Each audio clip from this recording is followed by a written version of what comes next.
To the Federated Auto Parts 300. Nashville Superspeedway, the site of race number 15 for the NASCAR Busch Series. Nashville's known for first-time winners, 6 in the 10 races that have been run here. Now 6 of tonight's top 10 starters have not won a NASCAR Busch Series race. Could it happen tonight? We'll find out. But first, let's go down for tonight's command. Ladies and gentlemen, Mike Allen with Affinia. Great brands known as Raybestos, Wicks, Spicer. You got the good job tonight. Yes, I do. Very excited to get these guys racing tonight. Give them the words. Gentlemen, start your engines.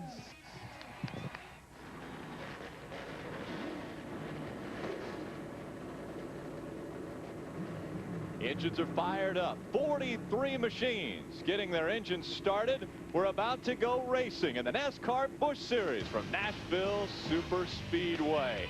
A very fast track. We'll see. Can a Busch Series regular beat the Cup drivers tonight?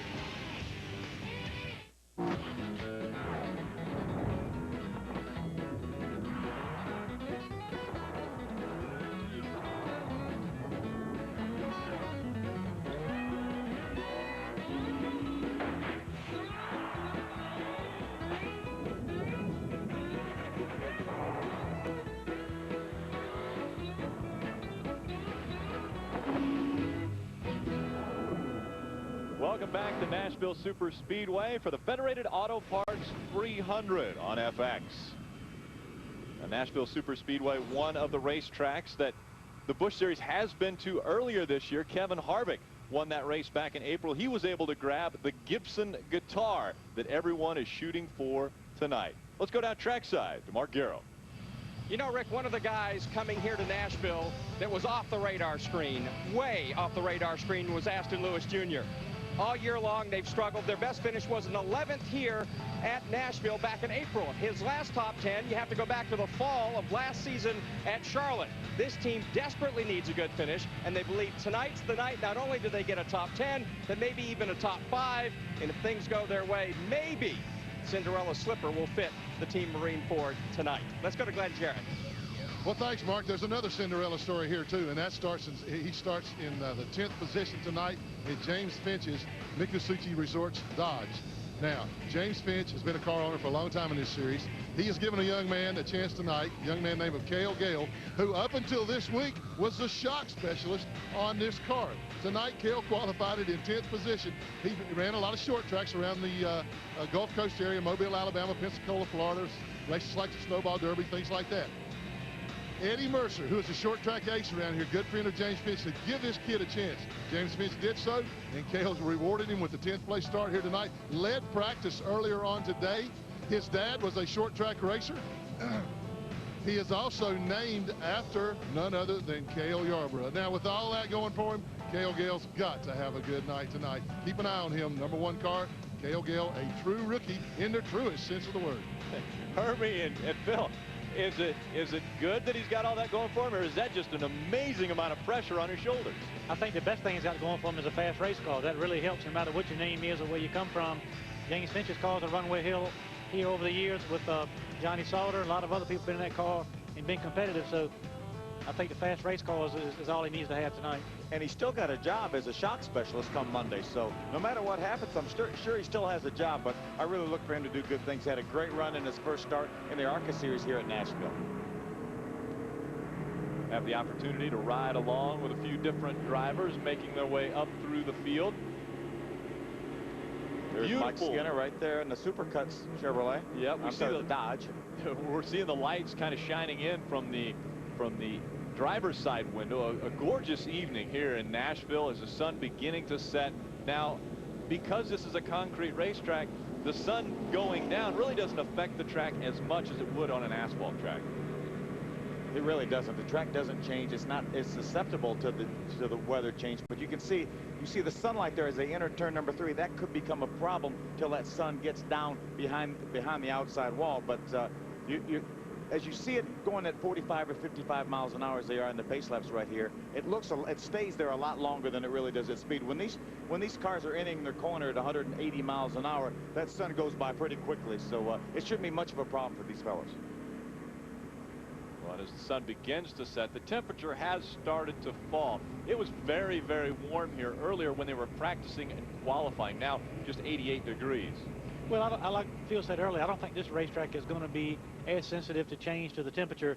If nothing else, it'll make it more comfortable for the drivers and the fans. But I think what you'll see through the course of the night is the drivers and the crew chiefs will still have to stay on top of their changes to keep up with the racetrack, because I think it'll slowly get tighter as we go along. But like at Charlotte, I don't think you'll see a bad race car get a lot better when the sun goes down. I think you'll see the same guys running consistent, but you still have to stay ahead of the racetrack as the night comes in. Yeah, most of the crew chiefs in the garage area said they thought this racetrack would tighten up a little bit. They think it'll get more grip overall, both front and back. But probably if it had to do anything, it will tighten up just a little bit, as we saw Jeff Fuller making an unscheduled pit stop on the pace lap in the 34 car. Let's take a look at our race analysis for the Federated Auto Parts 300. 225 laps on this 1 1/3 mile concrete oval, 300 miles. Your pit road speed is 45 miles per hour. The pit window is about 65 to 75 laps. What's the talk about tires? We know 65 to 75 is fuel. How about tires? Can they last that long? I think they can. From what the tire wear they saw, this is the same exact tire that they had back in April, and they didn't have any issues with tires whatsoever. I don't think tire wear is a problem. Do you, Hermie? Well, that's one of the racetracks that, you know, less thing the crew chief has to worry about normally is, do we get tires? You know, when does the gas tire situation force us to pit? But here, I think you'll have tires just as long as you've got good gas. But this racetrack typically has a long green flag stretch through the center of the race. When you see some guys pitting and getting caught a lap down and that kind of thing. So pit strategy will be an issue in this race, but not necessarily fuel and tires. Wow, how about this unfortunate situation? That's Jason Leffler in that Great Clips 38 Chevrolet coming to a stop before the race even starts. Normally when somebody stops on a pace lap, that's to adjust their steering wheel to get the spokes lined up right, but that's obviously something amiss there. I wonder if Jason maybe hit the kill switch or something like that, because these cars, you can see him trying to drop the clutch to start that car, and it's not working right now. I'm not sure what's going on with that. Maybe he's got an ignition problem or something like that, but looks like it may delay the start of this race because he's right off the edge of the racetrack. Glenn Jarrett, got any idea what's going on? I know what's going on in Todd Kluever's mind. He just came on the radio and asked his crew chief, Mike Kelly, and he says, now, this might be kind of a funny question, but I start this thing when they throw the green flag, right? So that's a rookie, man. He wants to make sure he gets it right.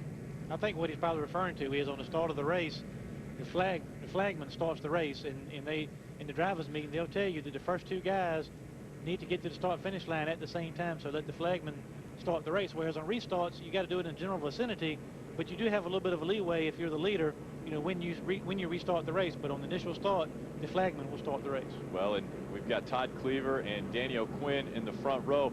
Neither of those drivers have ever led a lap in the Busch Series. So tonight, one of those guys is going to try to figure that out and get that changed. Now, Mark Garrow, what's going on with Jason Leffler? Well, right now they don't know, Rick. They're trying to figure it out. All Jason would tell them, it will not fire. They've, of course, told him to switch boxes. He's doing what he can, flipping switches. He checked his kill switch inside the race car. None of that helped.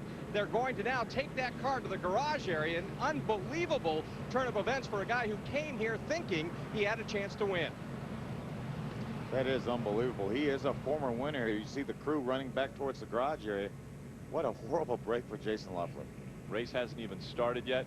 This actually, and there's not really any clouds in the skies, but this is kind of what happened last year. They were out on the racetrack doing their parade laps. Carl Edwards was up in front. He was like, okay, I'm going to start this race. I'm going to get my points. And then the rain started to come down, and Carl Edwards had to go to Pocono. And so he was out of contention for really the Busch Series championship. Yeah, all he needed was for the flagman to throw the green flag, and they were just about a lap or half a lap away from throwing the green flag. It started sprinkling again. They didn't throw it, then it poured, and they had to postpone the race till the next day, and Carl had to go to Pocono. Didn't turn out that bad for him at Pocono. He won that race. Something to watch for in this start. This is an impound race. Everybody's starting the race on the tires they qualified on. A lot of times these guys will start the race on stickers, but here, watch for guys maybe not getting the tires cleaned off a lot enough, because there will be some buildup in debris on the tires from qualifying. 43 cars making their way around the 1 1/3 miles. The pace car still on the track, but pace car will duck down pit road as they come out of turn number 4. That will leave the field in the hands of Todd Kluever. And as the mentioned earlier, asking the question, Do I go when the green flag comes out? Well, most certainly you do. Todd Kluever brings the field to the start of the Federated Auto Parts 300.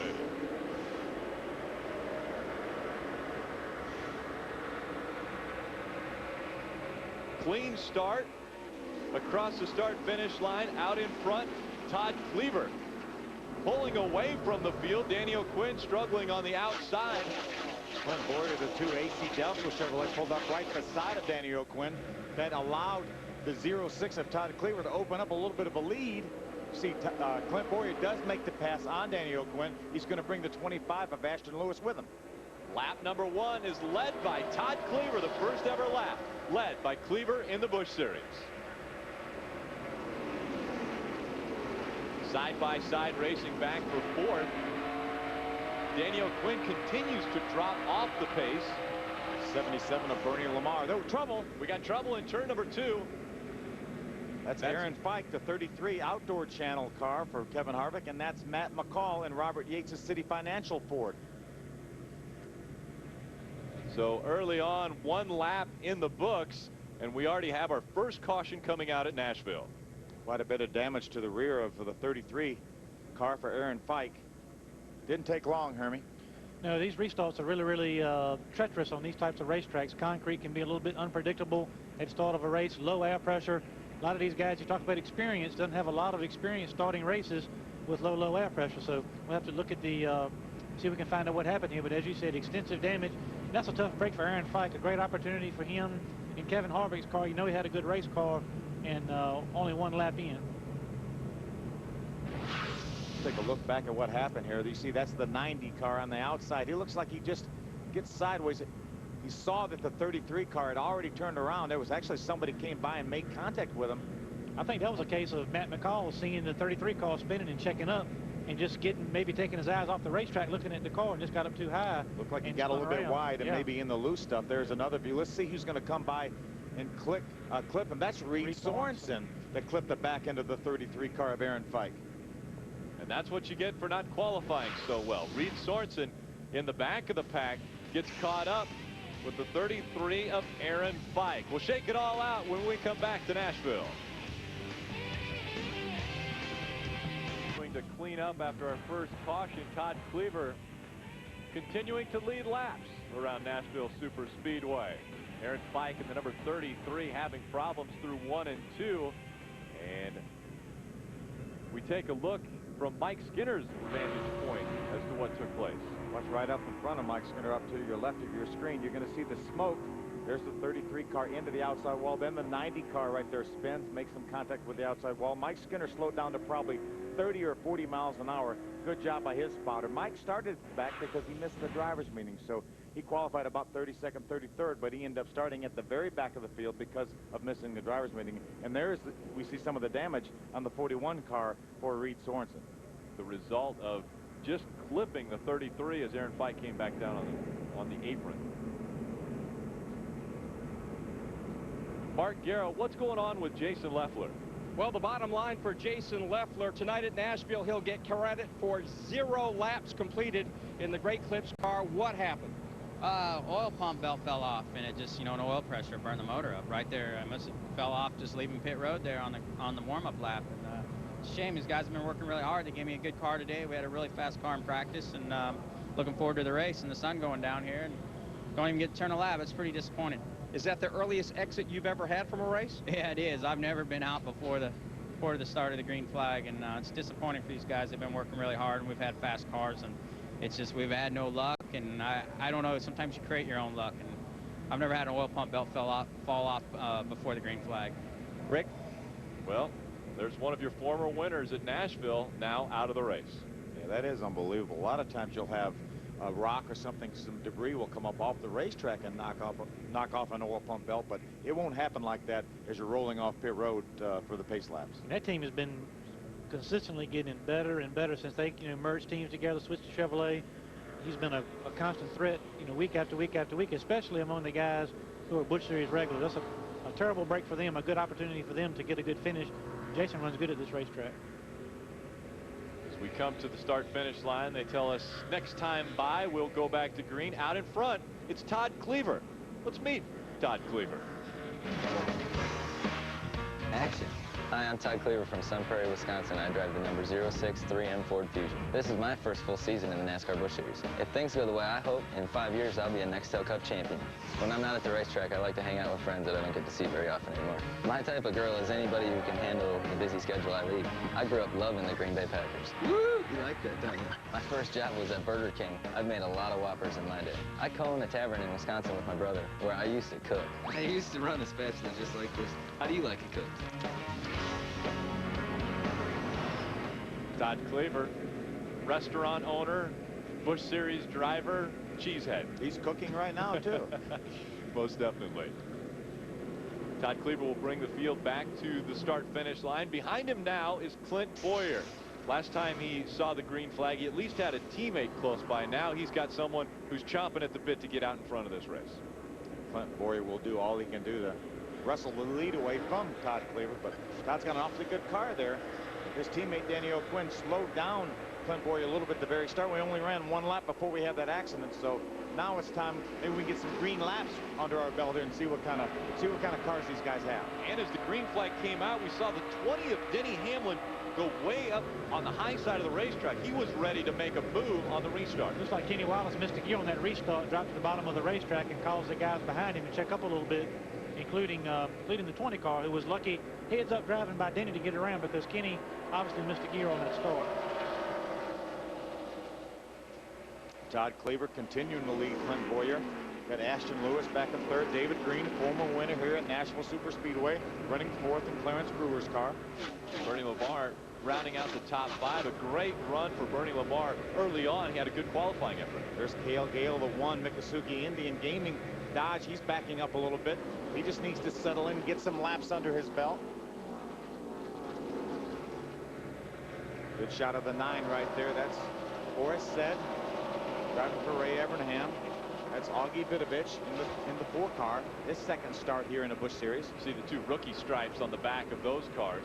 We talked a lot about rookies and how well some rookies are doing, and the Cup rookies doing double duty. So a lot of rookies making impressive runs here. Todd Kluever really showing that he's an impressive rookie in the Busch Series. Now Daniel Quinn started second. He's dropped back to 7th.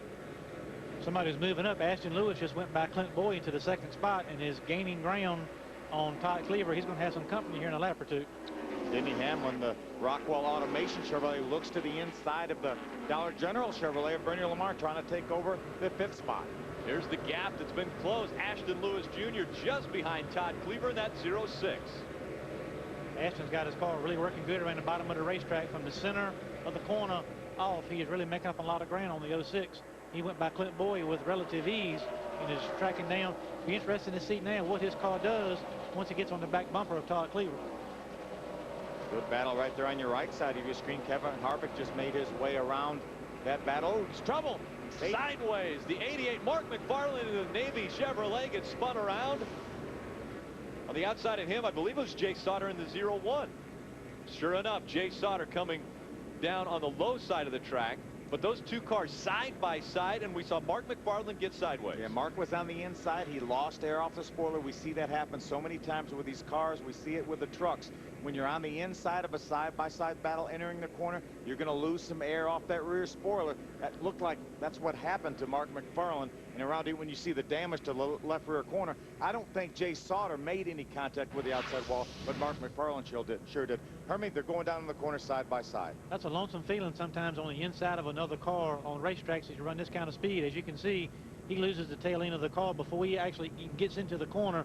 Leaned up on the 01 as he slid up into him there, caused problems for both. And did you see the car that was on the inside of both of those guys as they went up the track? The 60 of Carl Edwards.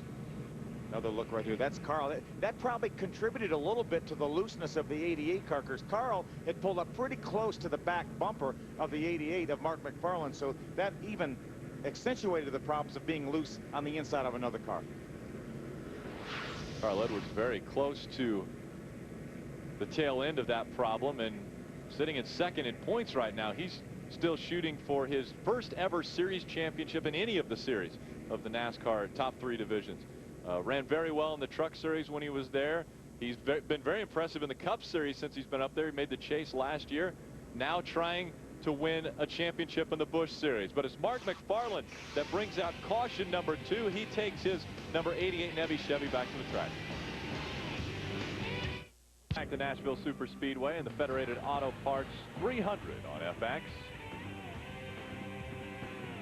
Todd Kluever holding on to the top spot. He hasn't really been challenged that much other than Ashton Lewis Jr. catching up to the tail end of the 06. But Todd Kluever holding on to the top spot for 15 laps now. Our Aaron's lucky dog goes to the 90. Well, he was able to get at least a lap back. That's Matt McCall in the 90, but he's losing spots being on pit road. And quite a bit of damage from that first lap accident. They continue to try to work on that truck to get it repaired so he can go out and run a competitive speed. NASCAR will not allow these cars to stay on the racetrack unless they're able to maintain a certain speed. Mark, what's going on with Reed Sorensen and Kevin Harvick? Well, with Reed Sorensen, of course, he was involved just a bit in that first caution flag. The damage right rear sheet metal, they thought they really didn't see any kind of chassis damage. They put right side tires on it and sent him back out there. Right now, he's currently, Reed Sorensen is in the 34th position. Now, Kevin Harvick, he is not very happy with his race car right now. He says the U.S. Coast Guard Chevy, very tight. It will need, quote, a big adjustment when they make their first pit stop. So Kevin is way off right now, and they've got to work real hard on that first pit stop to get him dialed in so he has a shot at winning here at Nashville for the second straight time. Pace car makes its way down pit road. Again, it's Todd Kluever out in front. 3 Fords in the top 4. Clint Boyer, the only Chevrolet to break into that group, and we're back to racing in Nashville. Another good start by Kluever. Both restarts we've had, he jumped that thing, got him a good start.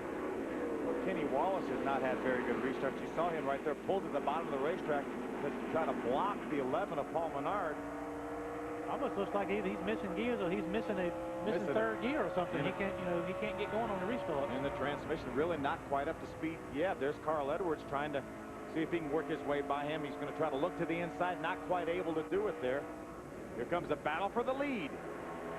Ashton Lewis Jr. on the inside. Todd Kluever on the outside. Ashton Lewis Jr., the preferred line. He'll take away the top spot. Going to see if he can bring the 2 of Clint Boyer with him. You know how excited Ashton Lewis is here. Talked to him before the race, and he has such a good car, and he's so excited. He really thinks he's going to turn his season around right here. This car is really good at the bottom of a lot of speed through the center of the corner for Ashton Lewis right now. This is the 11th race at Nashville. Ashton Lewis running 10 previously. This is the first Nashville race Ashton Lewis has ever led. There's Kevin Harvick. He may not like his car, but he just moved up to the 6th position, got by Bernie Lamar.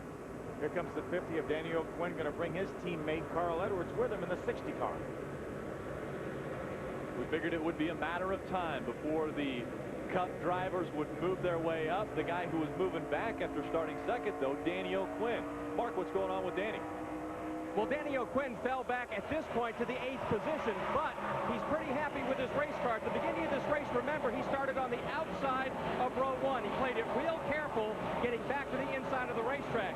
As far as his race car, he says it's a tick tight, but it's coming around, and it feels better and better every lap out there. So Danny O'Quinn may have fallen back to 8th, and now I guess as we look at the scoreboard, he's up to 7th, but he's still feeling very good about his race car.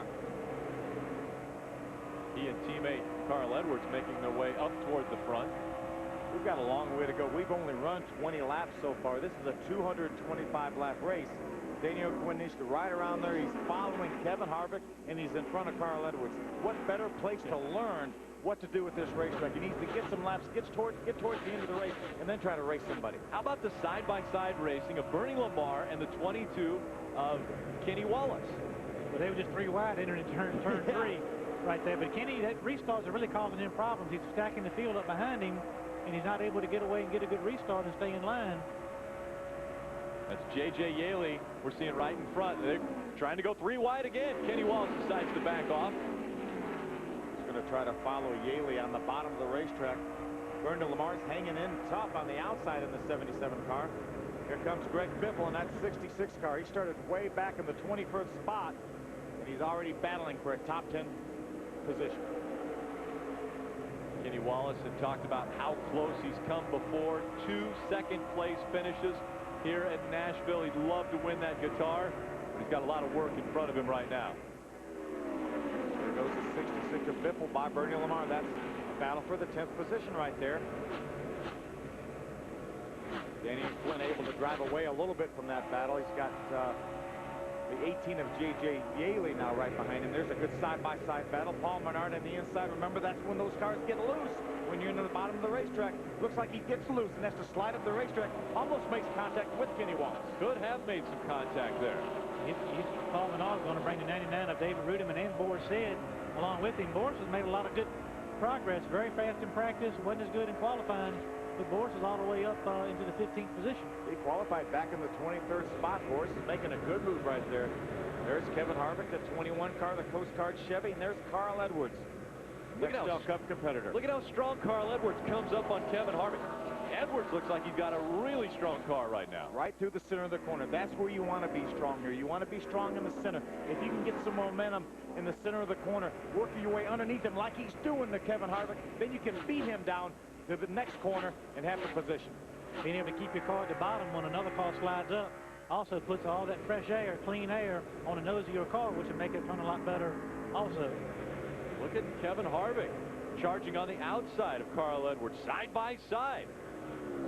Yeah, they were side by side as they entered turn number 3. Carl backed off a little bit. He didn't want to drive that thing down there and take a chance of getting loose on the bottom. This time he's going to drive it in there real deep, try to get in front of Kevin Harvick, and it worked. We saw in qualifying earlier, guys maybe overdriving it into turn number 1. Out in front of this one, Ashton Lewis Jr. has led 8 of the 25 laps. Todd Kluever's dropped back to second. Clint Boyer, Denny Hamlin, and David Green are our top 5 in Nashville.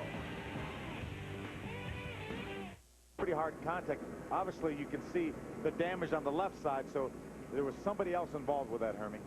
Yeah, tough break for Boris. A great opportunity in Ray Evernham's Dodge, but he's definitely got a lot of damage to the right front of that car and some damage on the left side as well. That looks very similar to what happened to Mike Skinner's car when the tire blew, but we see the air up on the right front. Yeah, but he's made some contact with the wall too. That right rear tire has made heavy contact with the wall as well. That's Cale Gale. He got sideways, got real loose there, slid up the racetrack, had to chase it. He made some contact with Boris, and then obviously Boris lost control up on the high side of the racetrack, made some pretty hard contact with the outside wall with a safer barrier. Just a case of being in the wrong place at the wrong time. Cale, we've talked earlier with the other cars being on the inside, losing grip and getting loose. Same thing happened to Cale Gale. Gets loose, gets in the back of Boris, nowhere to go. Boris slapping the wall very hard. A lot of times those rear ends can shift too and really just throw the car completely off balance. As a driver too, it's always a constant battle to try to decide whether to try to save it or whether to lock it down and spin it out. I mean, sometimes you're better trying to save it, but in his case, you know, Boris tried to correct it, overcorrect it, but he didn't have a lot of choice. If he'd have pulled back down, he'd have burned in front of the whole field of cars, so he probably didn't have you know, either way would have had the same result. Boris hit the wall pretty good. Actually, we can take a look here. Just in front. Look at him smack the wall there. Yeah, that was Mike Skinner's onboard right there. As Hermie mentioned, he got a little bit loose, overcorrected. Here comes the field down pit road. Mark Garrow. Ashton Lewis Jr. is going to lead the parade in at 45 miles per hour. He's in his stall. He hits his mark perfectly. They're going to work on the right side. This is by far the best run the Team Marine Ford has had all season long. Right now they're calling for no changes whatsoever. Tire pressures are the same. No changes whatsoever with the lead machine. Let's go to Glenn Jarrett. Down at this end, Carl Edwards has brought his car in. It will be a 4-tire stop as well. Also, Denny Hamlin in. He's very, very loose. They're going to make an air pressure adjustment and a track bar adjustment. Todd Kluever, the pole sitter's car, had gotten tied off. And while I'm down here, great pit stop by Edwards crowd. The only person that beat him out was the 2-car of Clint Boyer. But let me apologize to Pierre Coutel. I was standing in Denny Hamlin's pit when I was given the report on Edwards' car, and I mistakenly said his crew chief Dave Rogers. Dave Rogers, crew chief on the 20 car. Pierre Coutel on Carl Edwards' car. I knew that. I just couldn't say it. I'm sure they'll forgive you, Glenn. It's okay. It's okay today. We had a little commotion coming off of pit road. When we come back, we'll take a look at that. The race off of pit road won by Clint Boyer. Busch Series lives on FX. Hamlin and Danny O'Quinn are our top 5 as they come back to the green flag.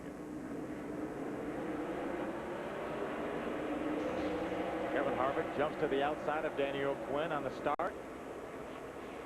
3 wide, 4 wide going in turn 1.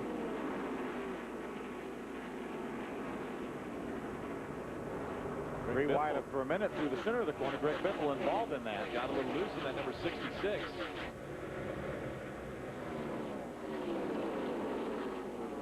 Jimmy Hamlin makes the pass on the 06 of Todd Kluever. Comes Kevin Harvick on the inside of Todd Kluever, trying to take over the 3rd position.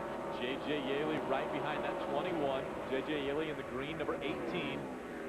He'll also try to make the pass on Kluever. Kluever holding his ground on the outside, though. There's Ashton Lewis, the 25-car our leader when the caution came out. Had a little trouble on pit road, lost a few positions. Going to make the pass by Danny O'Quinn in the 50 car.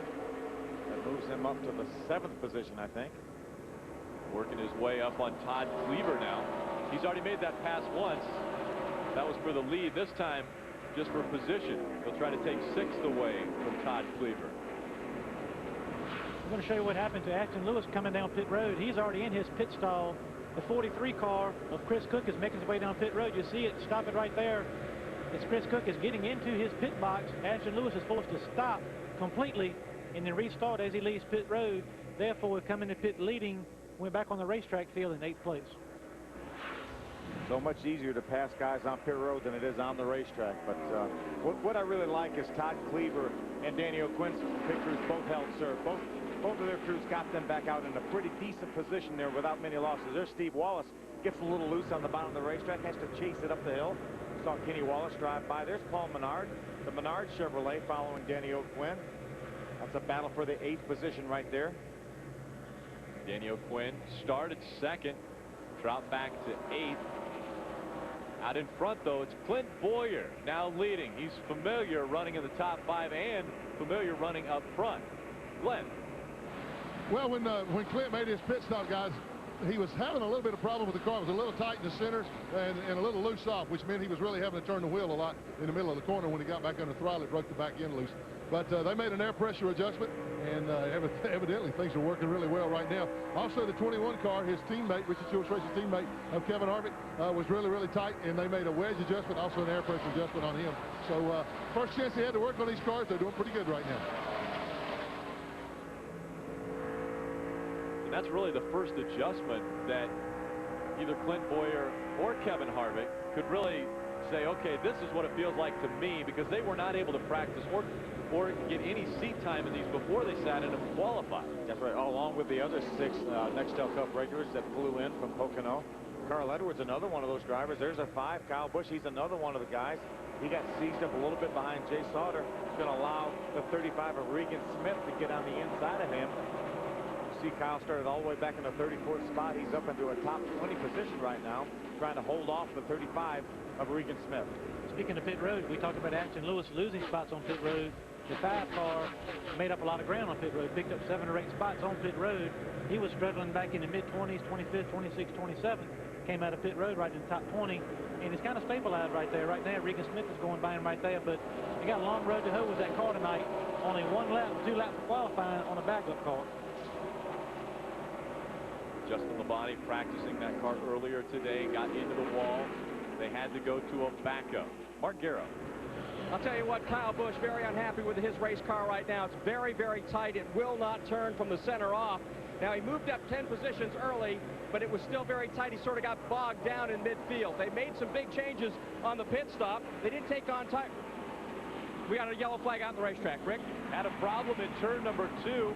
That was the 95 of Stedman Marlin, and we see a lot of damage to the back of that car. Yeah, Stedman was running in the 33rd spot. Not sure what brought on this accident, but a lot of damage to the rear of that car. And he looked to be all by himself going through turn number 2. Now we'll have to find out, listen a little bit, and he's struggling to stay on the access road right now. We can take a look. He was all by himself just as he started to exit turn number 2, lost the back end, spun around, made some contact with the safer barrier.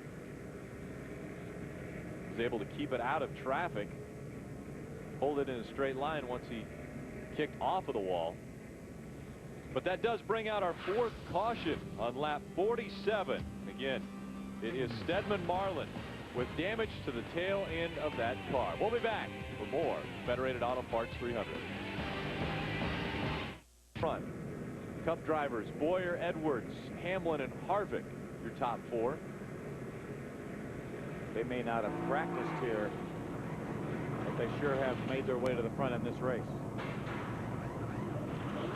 And this is the way we've seen this quite a bit, actually, in the Busch Series, where you'll see the top 5 Cup drivers, or maybe a guy that just runs 1 or 2, like Jeff Burton comes in and runs very well, wins 2 races.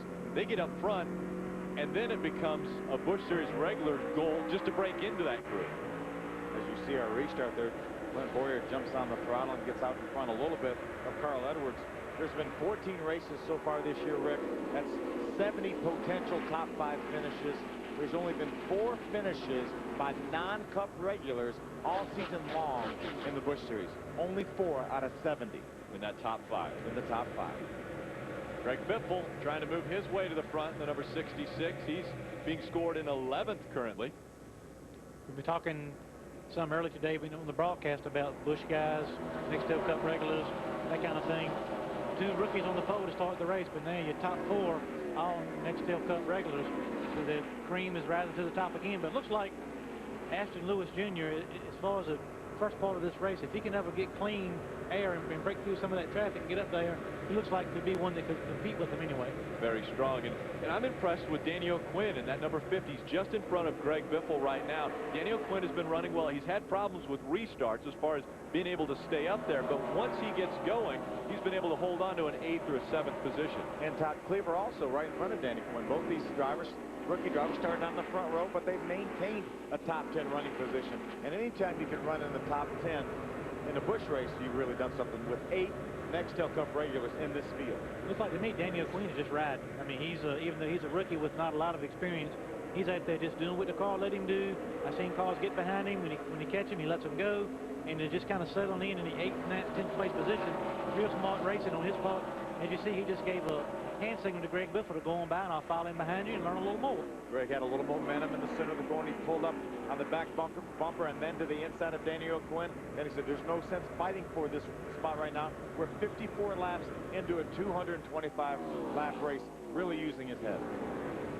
Out in front, though, it's Clint Boyer and now Carl Edwards. Reeling in Boyer, just 25/100ths of a second separate Boyer and Edwards. Glenn. Well, guys, I've been watching this last several laps before the caution came out and since they have gone green again. Carl Edwards is consistently the quickest car on the racetrack. He has moved up to second from his 13th starting position. His crew chief, Pierre Cattell, told me they made a very, very slight quarter-pound air pressure adjustment. The car was just a slight bit tight. Other than that, as I said earlier, Carl loves the car. That thing is a rocket ship, and it won't be long, I'm going to predict it, before he takes the lead. That is a good race car, and he is on the move in it. And I really think that's got to be a testament to how well Hank Parker Jr. did practicing this car. Absolutely. I'm sure, you know, Carl gave Hank credit earlier, talked to him before the race, and he said Hank did a great job in this car.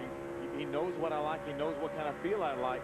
Carl had a good run here in the spring and April, so they had some good notes to go by, but Hank did a great job in this car, as did all the people in these cars. We also had Clint Boyer. He had a substitute driver, Brandon Miller, drive this car. He obviously did a good job.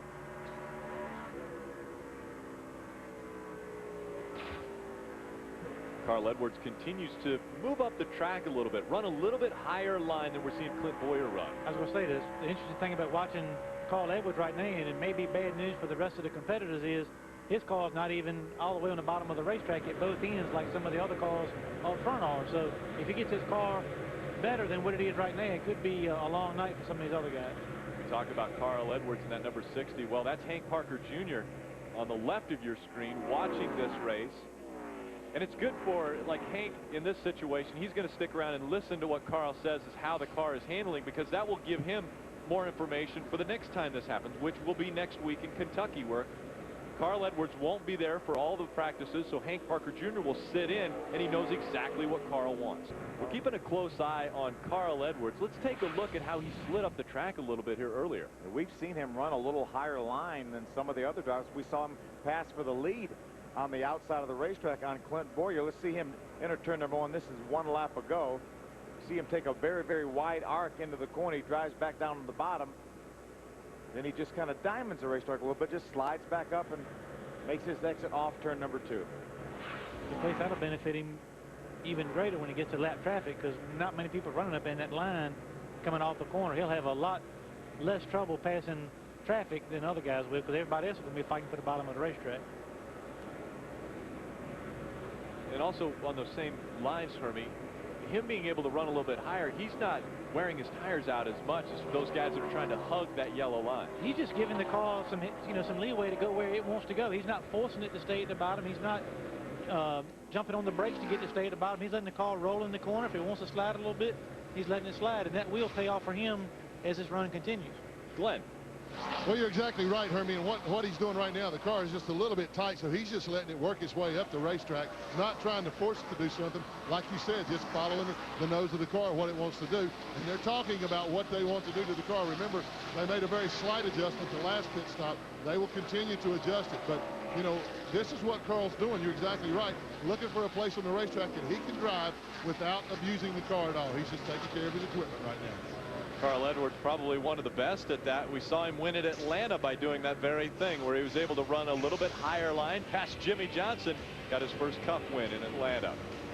Edwards out in front of Kluever, Biffle, Quinn, and Paul Menard.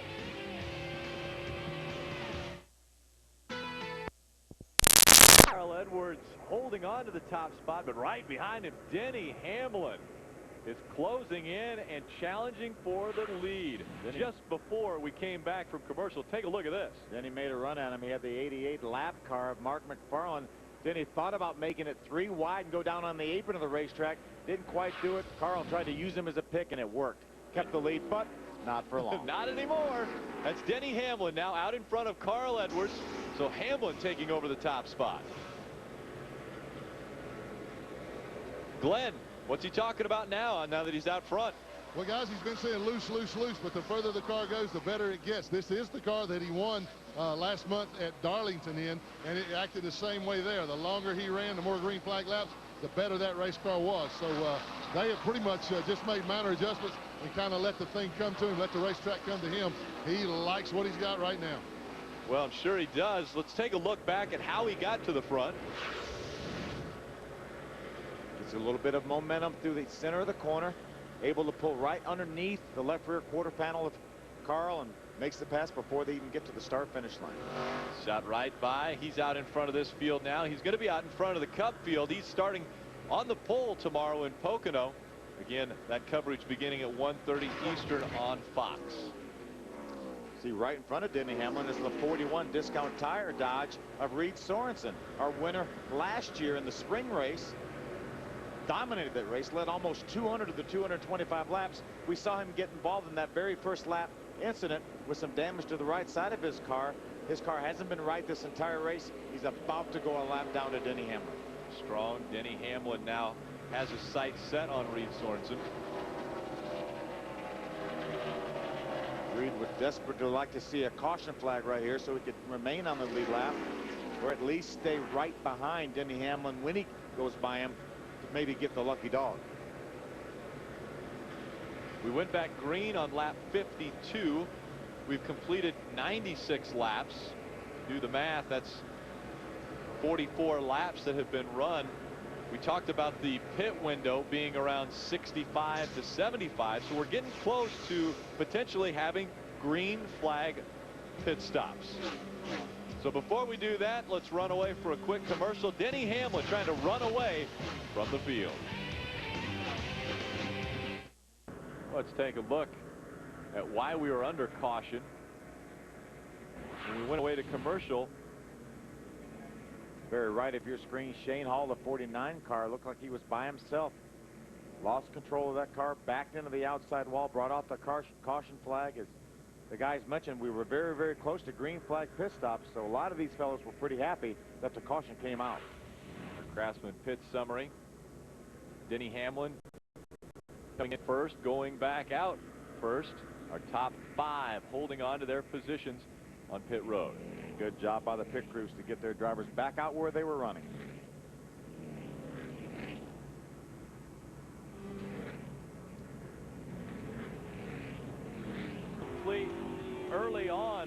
problems with the 90 and the 33. They brought out our first caution on lap 2. Second caution, there's the 88 of Mark McFarland, makes contact with the 01 of Jay Sauter, brings out another caution.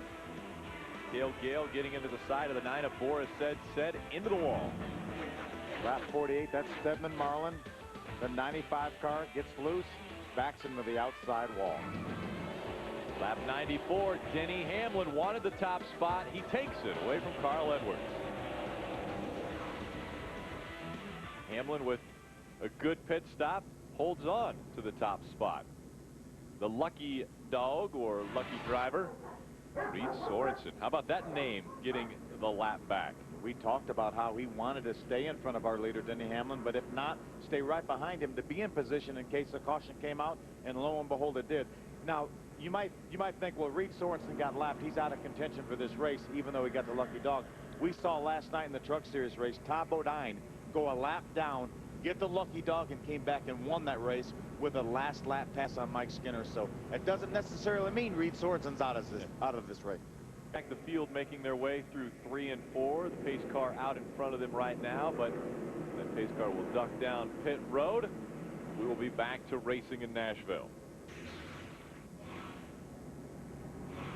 Denny Hamlin leading the outside line. Cars that are a lap down on the inside. Mark McFarland, one of those in that 88. Carl Edwards, the 60 car on the outside. He's in second. Then comes Clint Boyer, J.J. Yaley fourth, and Kevin Harvick fifth.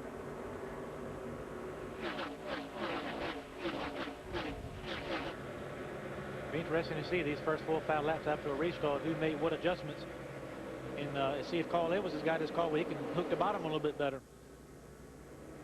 Running a little bit lower line there as they came out of 4. We started this race basically in daylight. Now it's obviously dark outside, so the racetrack, look at Carl. He's good through the center of the corner, going to try to drive up on the inside of Denny Hamlin to wrest that lead back. I'm guessing that answers your question there, Hermie. Can he drive around the bottom? Yeah, he's definitely got to hook it around the bottom, at least for the short run. Now we're going to have to keep our eyes on to see, can he maintain that through the course of a run.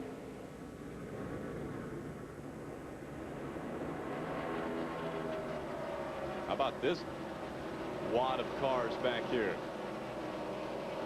There's a 77 of Bernie Lamar, John Andretti. We haven't talked about John much. He's had a pretty good run. He's been up in the top 15 this entire race. He's back now just outside the top 15. Ooh, somebody made a little contact with the outside wall. Yep, scraped the wall. Got a little tight. There was another car. Look, coming off turn number 2. Looked like he made some contact with the outside wall. A little bit of bumping, maybe a little aggressive while the temperatures are still down in the air for the tires. Johnny Sauter, the 00 Haas Chevrolet. Let's look back at that close call with the wall we just had. I think we actually saw a couple of them. Watch top of your screen, left of your screen. Somebody's going to slide by. It looked like Steve Wallace, the 64. We saw another car come off turn number 2, make a little contact with the outside wall. It looked like there he is right there. Wow. Is that the 08 car maybe? Jason White, the 08, made just the slightest bit of contact with the outside wall. Side by side. Steve Wallace on the inside. Kevin Grubb. 56 of Kevin Grubb. Great to see Kevin Grubb back at a racer. It's been a couple years since he's been in a race at NASCAR. John Wood now wants to make it 3 wide. Wood on the inside. They are 3 wide coming out of 4. John Wood will go to the apron to try to make the pass. Steve Wallace is going to back off, follow John Wood through the corner. Kevin Grubb was able to get by on the high side. Steve Wallace looks to fight back on the inside of John Wood. That's quite a shot coming out of turn 2 and going down the backstretch. Guys ducking in and out, trying to find the best line to take on somebody going into 3. Steve Wallace back on the inside of John Wood, battling for position. I think what some of these guys know at this particular racetrack, if you're going to make some ground up on these restarts, you have to do it when your tires are good. That's when you can make a difference, because when these tires get worn out and you have to let the car kind of go where it wants to go. It's much more difficult to pass. So these guys know they got to make ground up while they can, as Carl Edwards did, passing Denny Hamlin. Now he's pulled away to over a second lead. They continue to race side by side. Steve gets a little bit loose, has to get out of the throttle. David Ruderman, the Aaron's Dream Machine, looks to the inside of Steve Wallace.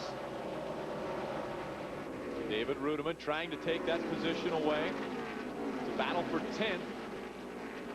Ruderman on the inside in the 99, the 64 Steve Wallace on the outside. Todd Kluever, the 3M Ford, right behind that group, as is Kenny Wallace in the AutoZone Ford. David Ruderman's in a spot that we've seen a couple other guys get loose. He's on the bottom of another car with a car tucked in behind him, but there he completes the pass on Stephen Wallace. A little bit of a slide job coming off the corner. There comes Steve Wallace back on the inside, not wanting to give up the position. David Ruderman said, hey, I worked real hard to make that pass. I don't want you to pull back to the inside, pull down a little bit just to block Steve Wallace's momentum. David Ruderman going down to block Steve Wallace. And these guys are really going after it. It's going to be interesting to see if they get bumpers hooked up here, because now they got lap traffic to deal with. There with Mike Skinner. Both of those guys are looking for the same piece of real estate. 22 of Kenny Wallace having a bird's eye view of this one, watching his nephew. Yeah, right in front, saying, okay, you just passed the halfway point. You don't win anything for winning halfway. Got a lot of racing left here. We see Kyle Busch in the middle of this mix as well. He's been now 6 laps down, spent several laps on pit road. I think they've gone to the theory, as we mentioned earlier, maybe using this as a test session, trying some different things. Mentioned Kenny Wallace just behind that group of Steve Wallace and David Ruderman. What's he talking about down there? Hey, Mark. I'm sorry, Mark, what's Kenny talking about? Well, right now, it's one of those deals where he's running decent. You know, you look on the scoreboard, he's in the 12th position. But the AutoZone Ford team came here with much higher expectations than this. And right now, Kenny is fighting a little bit of a tight condition. Now, the last time they came in, they dropped the air pressure on the left side. They also dropped the track bar because he said it was tight in the middle. Now, they solved a little bit of that problem, but he still has some of that same issue.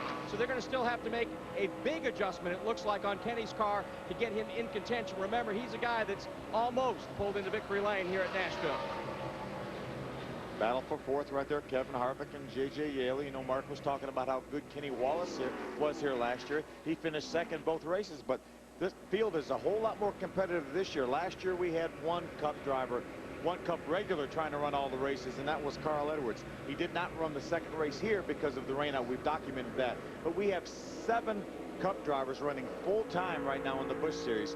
It's not the same as it was. Again, we talked a few moments ago about how few top 5 finishes have been garnered by non-Cup regulars. It's very, very competitive, very, very difficult to try to get a top 5 finish for these Busch regulars this year.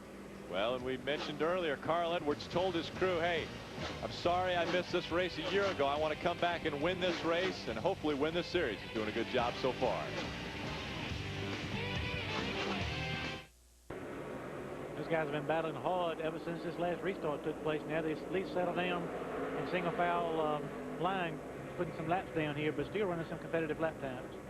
There's the Navy Chevrolet of Mark McFarland. Then number 88, we saw him have trouble on the very first lap of this race. He got a lap down, but he is running with these cars right now. He's a lap down, but he's able to maintain the same speed that these cars that are running on the lead lap in the top 10 are running. They've made some major improvements to that car. He needs to get the position, maybe catch the lucky dog, get back on the lead lap, then he may have a shot to get a good top 10, top 15 finish. See that 99 Aaron's Dream Machine just behind these 3 cars. That's Ruderman running in 11th position right now. Steve Wallace just in front of him. Those 2 Dodges running nose to tail.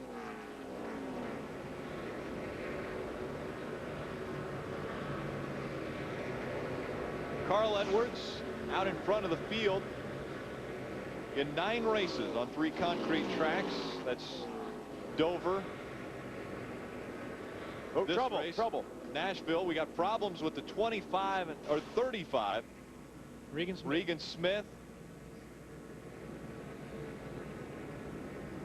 That brings out our 6th caution of the night. A lot of damage to the front of that car. We've completed 125 laps. That means we've got 100 laps to go. Nobody will be able to run this far on fuel, so this would not get everyone in the window to run the rest of the race. Let's see if we can take a look back at what happened to Regan Smith in the McDonald's Ford. Look at your right of your screen. He was in a battle right there, almost a 3-wide battle. That's this 0-0. Johnny Sauter on the inside. It might have been Jay Sauter, the 0-1 on the outside, and Regan got a little bit loose in the middle of those 3 cars. And same thing we talked about earlier, Phil. I think Regan Smith was just trying to stay off of Johnny Sauter, not crash into him. He lost control of the car. Then you decide, do I try to save it? Do I lock it down and spin the car out? In this case, he tried to overcorrect it and shot it back into the wall with the right front. Same thing we saw Boris said do early on. Overcorrected, made some hard right-hand turn into the outside wall. In Boris's case, he was in the wrong place at the wrong time. In Regan's case, he was trying to keep from crashing the 01 and ended up crashing himself. I was talking about Carl Edwards out in front. He's run 9 races on concrete tracks: Dover, Nashville, and Bristol. The best he's ever finished was 2nd, and that was at Dover last week. Most of our leaders are on pit road, and Denny Hamlin stayed on the racetrack. So a little pit strategy may be taking place now as Carl Edwards leads most of the lead lap cars down pit road. Again, Denny Hamlin, as you mentioned, Phil, staying out on the racetrack. We've run about 28 laps since the last set of pit stops. Go down pit road. Kevin Harvick has brought his car in, so is his teammate Clint Boyer. Just in front of Harvick is the Danny O'Quinn car. Harvick's team is going to make a slight air pressure adjustment on that car. It's a little bit better than it has been, as Boyer's down and away. Right behind him comes Harvick. Let's go to Glenn Jarrett. Right down at this end, the 2-car of Clint Boyer came in, and also the 60 car, the leader of the race, Carl Edwards. I did not expect to see him come in. They changed 4 tires and made a quarter-round wedge adjustment in the car. Still fighting just a tiny bit tight, but I did not think I would see them. 225 lap race, they got to go 100 laps yet. They can't go that far on fuel. Denny had 3 cars on the lead lap. Reed Sorensen right now is also still on the lead lap. Remember, he was the recipient of the lucky dog a couple cautions ago. Now, one thing that could come back to bite Denny Hamlin is if they go enough laps to where he needs to stop because of fuel. And if we stay green and that happens, he will have to make a green flag pit stop. That's right. That would be the worst possible scenario for Denny Hamlin. The way this race has gone caution-wise, it doesn't look like that's likely to happen. But he is going to be in trouble with these guys on new tires. It'd be interesting to see, though. It may answer some questions for us later on if we have a pit stop, a caution with 15, 20 laps to go. Can somebody stay out? Can somebody get 2 tires and still win the race? So we will be able to learn something about old tires right here. Denny Hamlin, early on, it looks as though he's struggling to hold on to the number 20 as we're riding along with the number 2 of Clint Boyer. It'll take the 2 a couple laps to get his tires, air pressure built up in his tires, but once that happens, he should make quick work of the 20. Yeah, I really believe that he's going to drive by Denny Hamlin in the 20. Again, Denny only had about 25, 26 green flag laps on those tires. All the crew chiefs in the garage area said the tires were really lasting very well. There was not, look at a lot of 3-wide racing there. Yeah. See the lead lap cars on the outside. Here comes Clint Boyer. You're going to try to make it 3-wide in the center to move by Denny Hamlin. Look at Carl Edwards. Where's Carl going to go? Carl, a hard charge as they go into turn 1, and they work their way through 1 and 2. Carl Edwards now going to try to follow Denny Hamlin up high as Clint Boyer goes on the low side of the track. I tell you, Denny doing a great job of keeping his momentum up on the high side of the racetrack, though. Really surprising to this point how he can hold on with those tires, but eventually the new rubber will take over and he'll eventually start fading back. Well, Clint Boyer has taken away the top spot from Denny Hamlin, so Hamlin drops back to 2nd, Edwards in 3rd, J.J. Yaley 4th, and Jay Sauter now in the 5th position. The goal for the 20 car right now, he knows he's not going to stay in the lead. The goal for him now is not to drop completely back out to the backside of the top 10 to where he doesn't have enough time to make it up later on tonight. I think he would be tickled to death to maybe stay somewhere around the top 5 for when the next caution comes out. And once he gets in his pit window, once he gets to about 75 laps out, about at lap 150 and is another 17 laps, then he will pit, and that could be his last pit stop. Again, he probably will have an extra set of tires, but I think everybody else in the field, once they get in their pit window at about lap 150, they're going to come in also. Battle is for second now. Denny Hamlin holding on to the position. Carl Edwards right behind him in number 60. Right along with Kevin Harvick. He's currently in 5th position. Mark Garrow. I'm with his crew chief, Shane Wilson. Shane, first off, why did you pit then? How good is your race car? Do you have to make any more changes to make it right or good enough to win this race? Yeah, we're just keep on trying to get it better all night. Just made adjustments there. You know, we have plenty of tires the way the race is unfolding. We just want to keep good tires on it. You just never know when we're going to have a long green run. So right now, what's Kevin saying about the car? You know, we lost a spot there track position-wise. We just got to get the car a little bit better. So we'll keep on working on it, though. Rick? The car a little bit better for Kevin Harvick. Look out if that happens. A little bit better, and he'll be moving not only in the top 5, he'll be moving up to challenge for the lead. It's Clint Boyer right now holding on to the top spot. Carl Edwards has moved by Denny Hamlin to take over second. No, he doesn't. They thought a lot of people were going to come in. Only they stayed out. As a result, the 60 of Carl Edwards has now gotten by Clint Boyer. Denny Hamlin has dropped back to 3rd. Here's how Carl Edwards got by the 2 of Clint Boyer. Carl's been so strong through the center of the corner. Got up right behind the 2 of Clint Boyer. Got him a little bit loose. He wiggled, had to get out of the throttle a little bit, allowed Carl to get right up beside him, beats him down into turn number 1.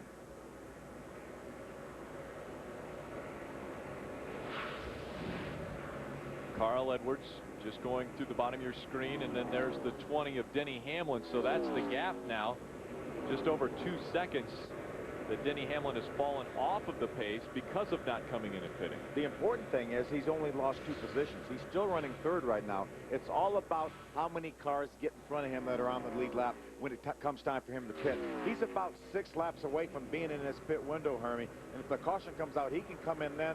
If the rest of the field comes in, which I think they should because they all get in their pit window, he's going to have good track position because he's going to come in within the top 5. Now JJ needs to hope that this race goes green for a long time till all the rest of the field has to pit under green. Then he would be back in sync. Denny Hamlin does not feel that way. Denny Hamlin would love to see the caution come out just about any time right now. We've run 149 laps. He should be very, very close to his pit window. Should be able to make one more stop, and that would be it for the rest of this race if necessary. The woes of the 5 car. We see him running back there. It looks like he's going for position, but the 5 of Kyle Busch 6 laps down because of problems with that car. It all started this morning in the first practice. Yeah, they lost their primary car. They had a substitute driver, Justin Labonte, practicing. The car got away from them and made some hard contact with the outside wall. They had to bring out a backup. Kyle never set foot in it. He jumped in to qualify. Didn't like it then and has not liked it this entire race. Good run by Bernie Lamar, the Dollar General Chevrolet. What's going on with Bernie, Mark? Well, Phil, it's been an uphill climb all night long for the rookie Bernie Lamar. They had problems with their brakes right off, and maybe you can talk about the fact that, he took all the adjustment. He turned all he could turn into the brakes, and now he's out of any kind of adjustment whatsoever. So that's a problem for him. On the other side, they're also pretty lucky. On the last pit stop, they came in, their right front was going flat. So they got a yellow flag at a very opportune time and certainly kept his top 10 chances alive. Wow, and when you say Rubbin's race, and that was a close one right there. We saw, and you could see a little bit of a donut there on David Runeman's number 99, but he and John Wood got into it going through the tri-oval. Yeah, that's Mike Skinner right there. They were trying to work their way around Mike Skinner, who is 1 lap down. They made some contact right at the start-finish line. There's Kenny Wallace, the AutoZone Ford. Let's take a look at that again. There you see Mike Skinner on the outside of the racetrack. The Supercuts Dodge. Coming off turn number 4, you see David Ruderman looks to the inside of John Wood. John says, hey, I've got to have some room on the bottom of the racetrack. He squeezes David Ruderman. They make a little contact. Fortunately, they both keep them straight. Nice courtesy there by David Ruderman. He could have forced the issue right there, trying to get that spot with only 72 laps to go. But he chose to back off, get back in line, and try to get him again later on. We're inside of our pit window now. 72 laps to go. We're still under green. Now, Denny Hamlin wants to see a caution. Carl Edwards doesn't care about a caution coming out right now. He's running very well in front at Nashville. James Finch too, because here's a kid who had not run in the Busch Series and had not been in a decent car like this, but he's really keeping his head on his shoulders and not trying to do too much, but still running very competitively. Absolutely. I think it definitely will warrant him getting another shot in a Busch car here, and I'm sure James is watching here. James, I did not see him in the garage here. He was going to get here late, but I'm sure he's very, very impressed by the job Cale's doing right now. Cale Gale currently being scored in 20th position. There are 21 cars on the lead lap, the last one being David Green, as Cale Gale just goes a lap down. Wow, he's actually right in the process of it. Carl Edwards on the inside. Those cars are running side by side, trying to stay on the lead lap. Carl Edwards trying to make his way by him. Now he has 3 wide down the backstretch. Carl Edwards not in a good position on the inside there as he was pinched down, but now he's strong as he goes by Mike Skinner in the number 12. He was able to negotiate his way by the 1 of Cale Gale and the 27 of David Green. Now those two go a lap down. Now they are fighting for the lucky dog right now. They want to be in position in the event of a caution flag to get the lucky dog. These guys are going to try to figure out how to get around Mike Skinner. A car already a lap down, several laps down. They split Mike Skinner on the low side and the high side. Todd Kluever started this race out in front. See the sequence through the laps. Stayed in the top 10 for so long in this race, along with Danny O'Quinn, his other front row starter from the Roush stable, being shown right now in the 17th position. Danny O'Quinn in 14th, so a little bit better than Kluever.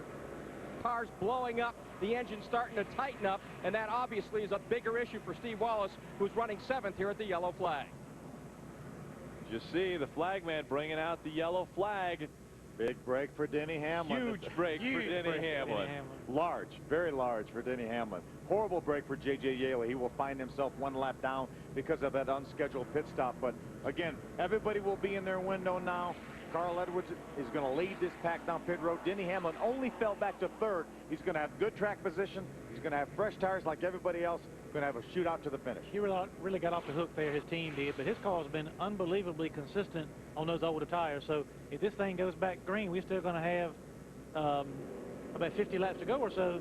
He's going to be in good shape because his car stays good through the entire run.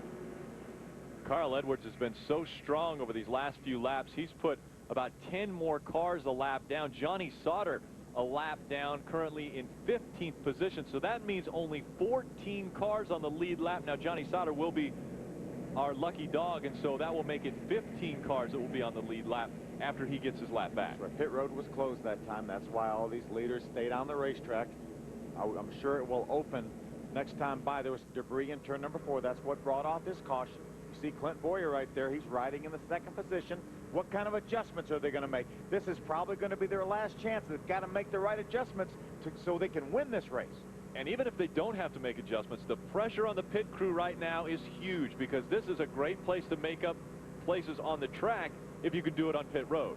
We've seen it not only just tonight, but all year long. The car out front in that clean air has a distinct advantage over the rest of the field. So this is where the pit crew guys make their money. It'll be worth it to the guy that gets out front and can set his own pace, run his line, as we get to the one of the last restarts here at the end of the race. And we're hearing that it was debris. We see one of the track officials getting out of a truck, picking up something on the inside of the track. 14 cars right now on the lead lap. We will have 15 when we go back racing. Johnny Sauter will get the lucky dog. Here comes Carl Edwards coming down pit road. Mark, they're coming to you. Well, Clint Boyer, his team is going to make a bold change this time. The car's been tight all night long. They're going to try to solve the issue once and for all with a track bar adjustment. Also, they're going to make an air pressure adjustment on this race car. The car's not bad, but it is not nearly good enough to go up there and tangle with Carl Edwards. And of course, after being a runner-up here earlier this year and the former winner from a year ago, Boyer's sights are set on victory lane. So you see them putting in the adjuster for the track bar, and you see them coming around now the right-hand side. They go to the left-hand side as we go to Glenn Jarrett. Carl Edwards has brought his car in. There will be no adjustments on the car at all. I can't imagine they would make any. 4 tires, he's back out. Denny Hamlin's in. They did make a chassis adjustment on the left rear, also an air pressure adjustment on the car. Remember, his car tends to be very loose early on, comes to him later in the run. The problem is there's no in the race. So he's got to make it right now. Clint Bowyer won the race off pit road. Great job by Richard Childress, AC Delco crew. That was an incredible stop because, as you notice, when those guys came on pit road, the 60 car had passed so many lap calls. He had a 50 or 75-yard lead on the 2 car hitting pit road, so those guys made up a lot of ground. It turns into a shootout. 50 laps of racing to go in Nashville. Carl Edwards now behind Clint Bowyer. Pace car makes its way down pit road. Little jostling there. It didn't look like everyone was in the correct position on the lap down cars, and so the pace car comes back out. A great restart for Clint Bowyer, so all of that is moot. It's not moot for Carl Edwards. He did not clear J.J. Yaley. He's going to lose several car links right now. He's still side by side with Yaley to try to beat him down in turn number 3. He does, but he's about 3, 4, maybe even 5 car links behind Clint Bowyer. Denny Hamlin scored 3rd. He's tucked in behind J.J. Yaley right now. He's going to look to the inside. Remember, that's his teammate. Denny Hamlin, J.J. Yaley, teammates at Joe Gibbs Racing. He's going to get by J.J. Yaley. That battle with Carl Edwards on the lap call in the first lap cost him a half a second. He started the race, basically started this restart a half a second behind leader Clint Bowyer. Greg Biffle making the move, currently 7th. Gets by the 64 of Steve Wallace for 6th. Oh, Steve Wallace overdrives that corner, loses the front end, has to chase it up the hill. David Ruderman gets by for the 7th position. That time by Carl Edwards, gaining a little bit on Clint Bowyer. Carl Edwards, the fastest car that time by. Steve Wallace is struggling right now, trying to get back down to the bottom of the racetrack. He restarted this race in about 6th or 7th position. He's already lost several spots, back out of the top 10 right now. 45 laps to go. About a half a lap ago, the 64 having some problems. We look back. See him on the outside right there, the black car, the 66 of Greg Biffle's going to try to go to the inside. There's John Andretti, the 10 car on the very inside. They make some contact. Greg Biffle was able to make that pass, though, subsequently. He's now in the 6th spot. Mark, what's happening with Steve? Well, they're trying to diagnose why the car is down on power. They thought for a while that maybe he was down on a cylinder, but the latest communication they got from Steve Wallace, he thinks he has a broken tailpipe, and that, of course, will rob your car of horsepower as well. So still a very good handling race car, but he's getting beat up and down the straightaway. Mark, you're exactly right. He seems to hold his own through the corners, but once he gets to the straightaway, he loses ground. So something definitely amiss with either the engine or the ignition of the 64 car of Steve Wallace. Gaining about a 10th a lap. Carl Edwards on Clint Bowyer. Again, Carl Edwards still the fastest car on the racetrack that time by. The front 2 have opened up with a pretty good gap between themselves and Denny Hamlin, almost a second and a half back from Clint Bowyer back to Denny Hamlin. So these guys need to not lose touch with those first 2 guys. It doesn't seem like Denny Hamlin's car is quite as good on new tires. He really ran a little bit better on his old tires on the pit stop that he stayed out on when everyone else came down pit road than he is right now. Maybe his car will come in here in a few more laps, and towards the end of this run is when he'll be good. Could have been one of the reasons why they did stay on the racetrack. Kevin Harvick, we're riding along. He's the last one to win at this racetrack. He won back in April. He was able to grab the coveted Gibson guitar, looking for another one that maybe the crew can pass around this time. Mark Garrow. Well, his car, he's been battling tight all night.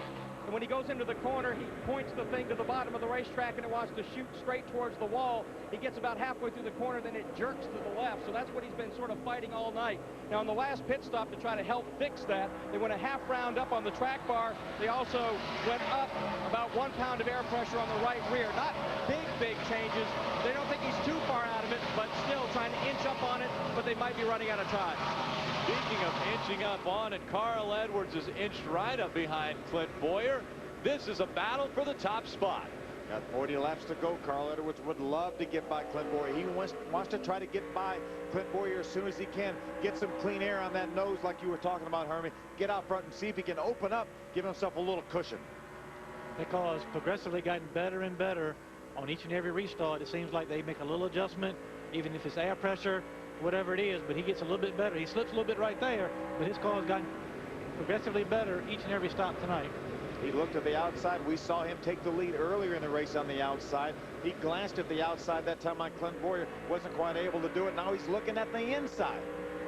That time by able to hold on to the yellow line. They go across the start-finish line.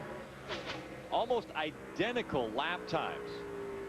5/1000ths of a second separating Clint Bowyer and Edwards as far as their last lap time. While we're watching this battle, Kevin Harvick was able to make his way by the 11 of Paul Menard. See, that's your right of your screen. That's the battle for fourth. Kevin Harvick just took over fourth from the 11 of Paul Menard.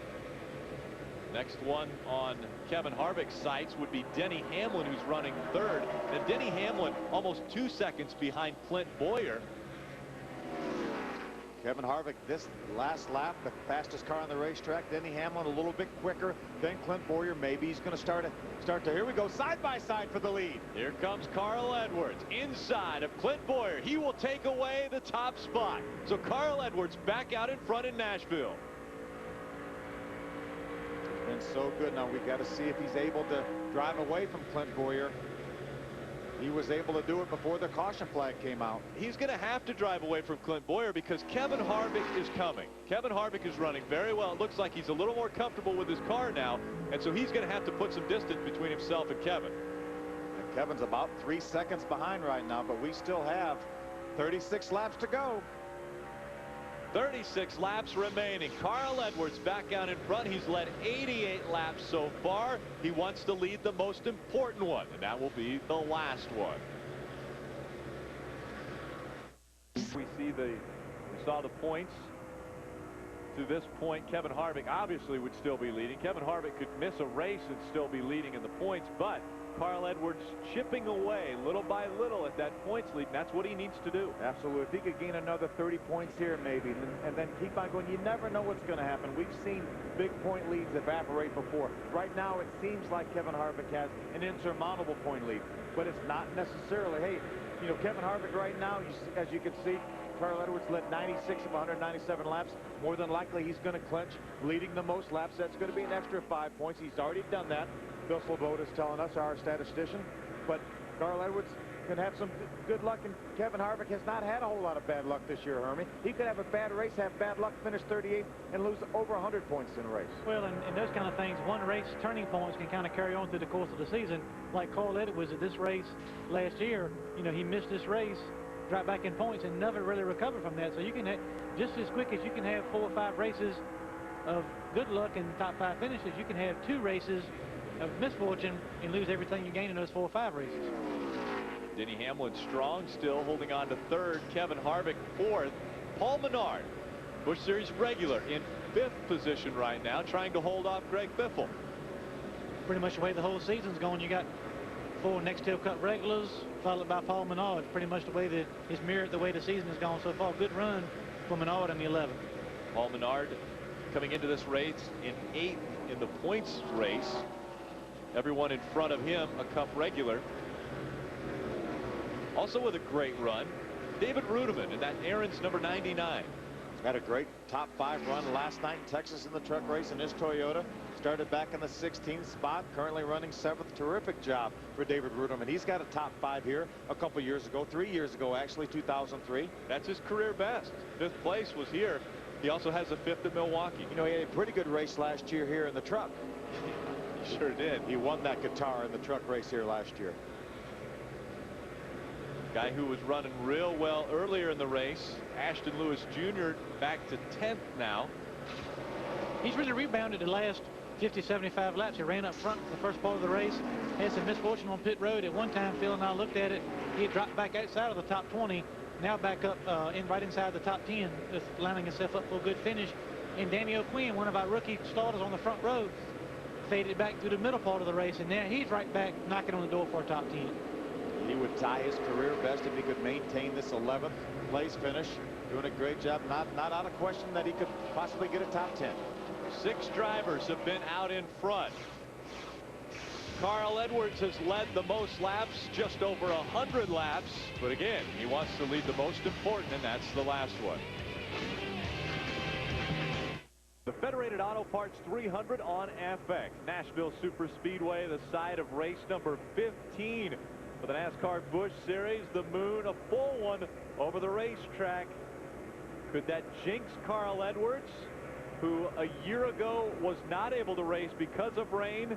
A beautiful night for racing tonight, out in front and beginning to dominate over Clint Boyer. Don't even talk about it, Jinx. What's the matter with you? The moon's out. Yeah. We had to talk a little bit about it, but inside of 20 laps, Carl Edwards so strong. He's gotten better, you know, each and every stop again. He's up front in clean air. Car's driving good. He's probably got a little bit left in the tank if he needs it, trying to save a little bit in case we have a late caution, have to have a late restart. But the battle is back between Denny Hamlin and Kevin Harvick. That's where business is picking up. Harvick has gotten his car better these last couple runs and closing in on Denny Hamlin, who maybe is suffering a little bit from not stopping that one extra time and making that one additional adjustment that may have helped him contend in battle with Carl Edwards. You mentioned it, Hermie. He forgoed the pit stop, stayed on the racetrack, still stayed up in the 3rd spot. He didn't lose that much track position, but the all-important adjustment he didn't get to make. If the caution was to come out right now, he may have another set of tires, but it's too late. There's no way he would give up the track position, give up 3rd place, 4th if Kevin Harvick gets by him and makes a pit stop. Carl Edwards closing in on the slower lap traffic. There are still 14 cars on the lead lap. 25 seconds behind Carl Edwards is Jay Sauter. So Jay Sauter getting very close to being put down a lap, since we are going about 31 seconds a lap here at Nashville. Still a good run for Jay Sauter. Any of these cars right now still on the lead lap. All 14 of those cars have had done a good job tonight. You've got Jay Sauter 14th, Johnny Sauter 13th, Kenny Wallace 12th. Bernie Lamar has drifted out of the top 10. He's in 11th. Danny O'Quinn has jumped up into the top 10 right now for maybe a career best finish. That gap closed. Again, that's Denny Hamlin in the 20, just in front of Kevin Harvick. We're hearing maybe some problems with the 66 of Greg Biffle. Glenn, what's going on? Yeah, guys, Greg has been running pretty much in the top 10 all night. He's fallen back to 6th place right now, but he reports that he is, number 1, out of brakes. Number 2, he thinks he has a tire going down, so he's just trying to hang on for these last dozen laps or so. What do you need brakes for, Phil? You use some brakes on this racetrack. You use a little bit more brake getting in turn number 1. I caught a glimpse earlier of Paul Menard's car with the front brake rotor glowing as he entered turn number 3 over there. There's Denny Hamlin, the 20. See if we can get a shot. You see it? That's why you need brakes. You see the brake rotor right there glowing red hot? Doesn't take a whole lot to overheat these brakes. Nashville is not typically a track that you think about brakes and having to run extra brake ducts and hoses and doing that kind of thing. So some of these guys may be suffering from 2 things. 1, just overheating the brakes and losing their brakes. But 2, all that heat on the rotors will heat up the front tires and help those front tires grow in air pressure and make sure the car very, very tight, and may contribute to some of these tire issues we've been seeing. And Hermie, you remember you talked in the very opening of the show how this racetrack has some short track characteristics. Obviously on short tracks, you use a lot of brake, you get the front rotors glowing. We're seeing the same thing here. And one problem compounds the other. The tighter you get, the more you have to use the brakes to slow the car down, so it just makes your problem worse. David Rudeman on the left of your screen was able to make his way by Greg Biffle. That puts him up in the 6th spot in the Aaron's Dream Machine. We know Michael Walters back in Pocono really enjoying watching David Rudeman give this 99 car a ride. Cheering on the Aaron's Dream Machine. David Rudeman, again, a career best finish of 5th. That took place back here at Nashville a few years back. He's also got a 5th at Milwaukee. Looking to improve on that. He's currently in 6th position. To get to 5th, he would have to pass Paul Menard, currently 8th in the points in the Busch Series, and with another good run. Great battle for 3rd continuing. Denny Hamlin, the 20, the Rockwell Automation Chevrolet out of Joe Gibbs stable, the Coast Guard Chevrolet with Kevin Harvick, number 21 out of the RCR stables. Looks like Kevin had a good center of the corner at that time. Looked like he had maybe a little momentum, then he lost that momentum coming off the turn.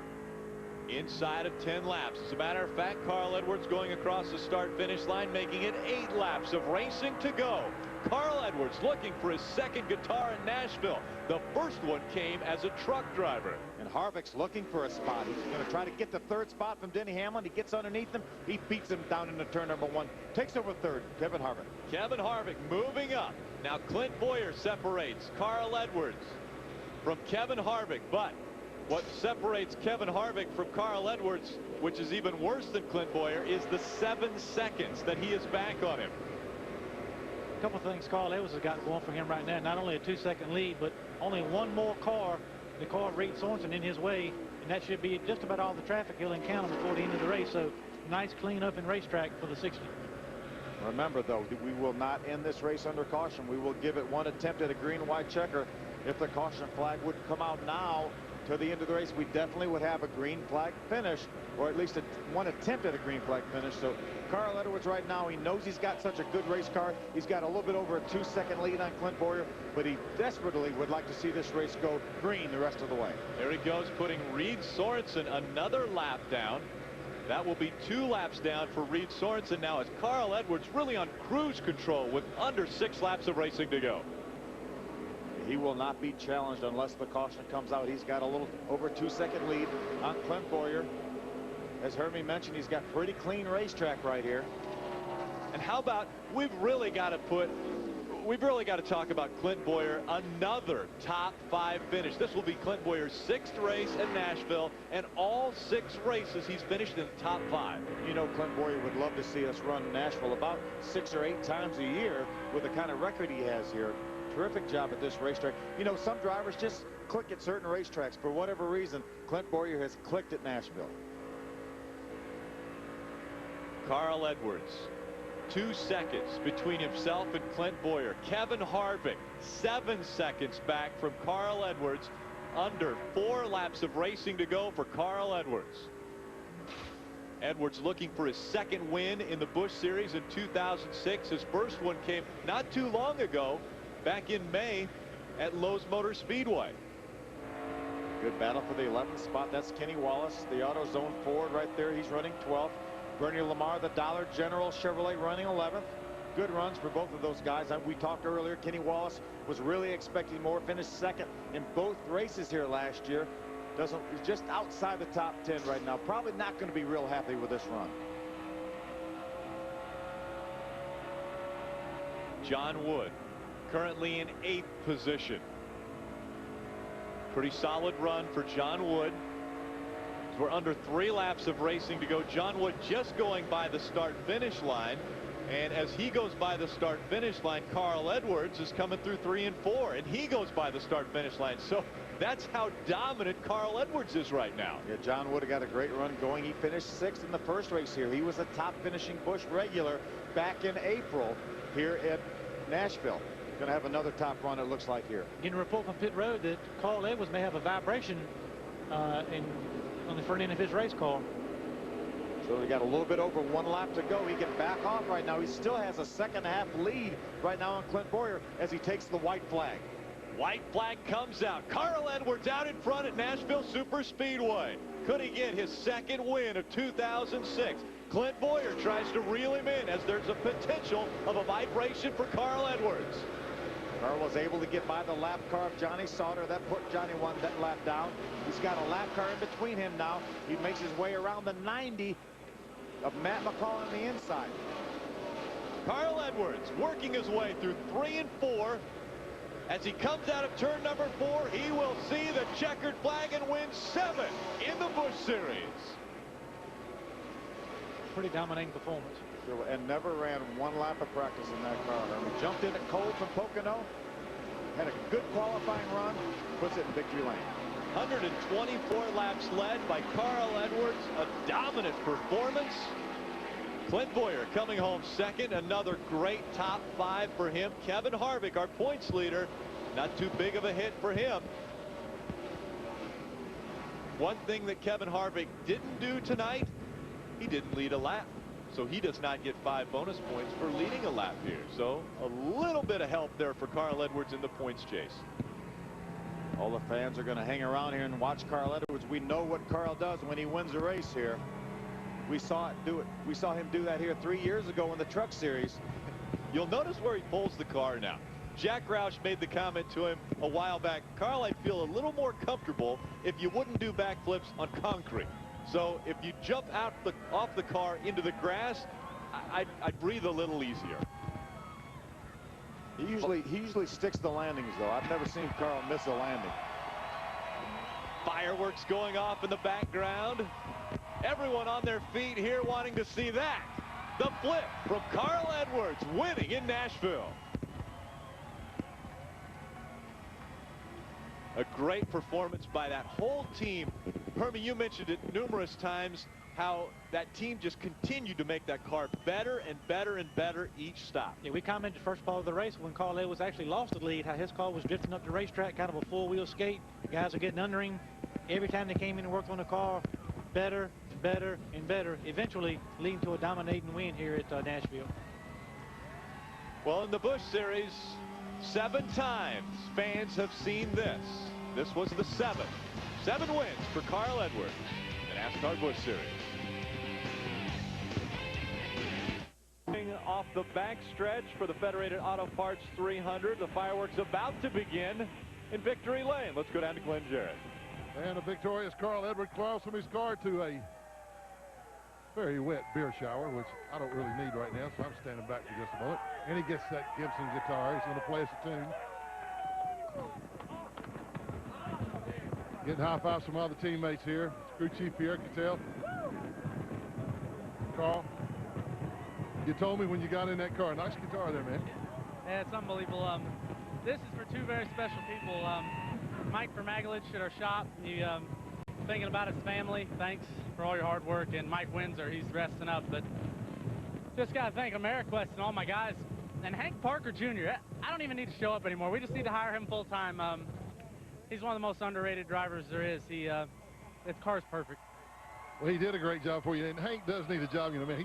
He's farming now. Yeah, you know what's good about that, though, is he's always got these great hunting stories. So we have a good time, and just feels so good to get a win. And here at Nashville, it's so special with the guitar, and it's just cool, man. I want to make up this points deficit, win this championship, and this is what we got to do. Well, he certainly made a big step toward it tonight. He said he had a few concerns about the car when he got in it early tonight after the qualifying lap. It may have been too good. Those were certainly ungrounded, Mark Garrow. Well, I'm here with Clint Boyer. All right. 2 races at Nashville, 2 runner-ups in 2006. Can you live with that?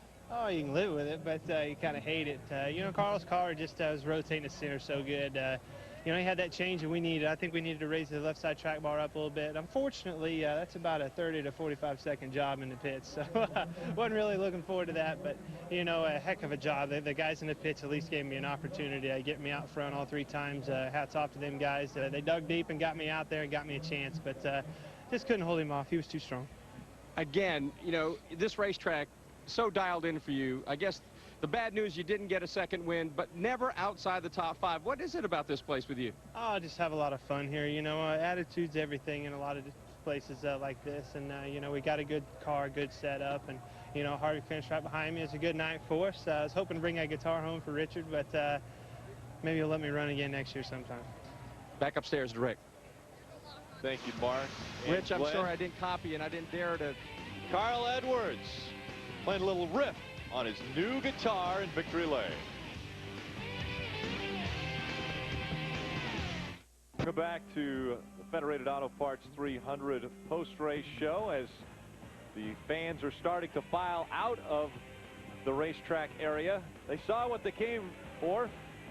Carl Edwards doing a backflip, a great race for that team. Another guy who had a great race, still holds on to the points lead, Kevin Harvick. He is with Mark Garrow.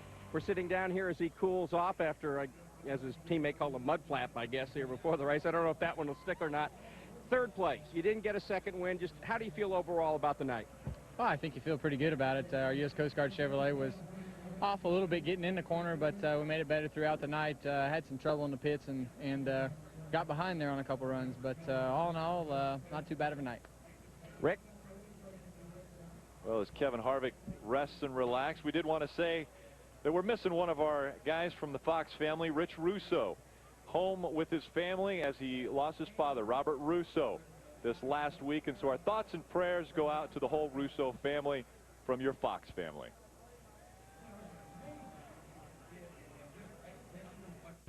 Take a look at our official results. Carl Edwards with his 7th career Busch Series win. Clint Bowyer with his 6th top 5 finish. Amazing for that guy. Yeah, great runs for Paul Menard. Top 5 for him. David Ruderman jumps in the 99 car, gets a good 6th place run. John Wood, a good top 10, along with Ashton Lewis and Danny O'Quinn with a career best. Kenny Wallace just outside of the top 10. As you mentioned, a good solid night, but probably not what he was looking for headed into Nashville. Probably one of his best racetracks. There's our pole sitter, Todd Kluever, back in 17th. He kind of lost the handle towards the mid portion of the race, ended up getting a lap down, finished 17th. Cale Gale ends up 1 lap down with a nice solid top 20 finish. Kept his nose clean for the most part. Got to be impressive to James Finch. Uncharacteristic finish for Reed Sorensen, 23rd, 2 laps down. He hit trouble in the very first lap, got involved in an accident not of his making, had some damage. They had to continue to make repairs, ended up not getting that car very competitive and finished 2 laps down. 18-year-old Brad Coleman finishing a few laps back. Kyle Busch, problems started for him before he even got to the racetrack. They had to pull a backup out after an accident in the first practice. But nobody had as bad a luck as Jason Leffler. Not at all. Jason Leffler didn't even see the green flag. Tomorrow, NASCAR on Fox returns with Nextel Cup racing from Pocono. The world's best drivers take to the track. Defending champion Carl Edwards looks to take home the checkered flag for the 2nd year in a row. Nextel Cup racing tomorrow at 1:30 p.m. Eastern, 10:30 a.m. Pacific, and high def only on Fox. Patriotic start to this one at Nashville. Everyone looking to the air to see the American flag coming down for the national anthem. Then when they strapped in, it was all business. Who could make their cars the best through the 225 laps? It looked like Carl Edwards got it done. Carl Edwards able to get by Clint Bowyer. On lap 141, he held on for the remainder of the race and wins again in the Busch Series. 2nd in the points for Carl Edwards, flipping into the record books.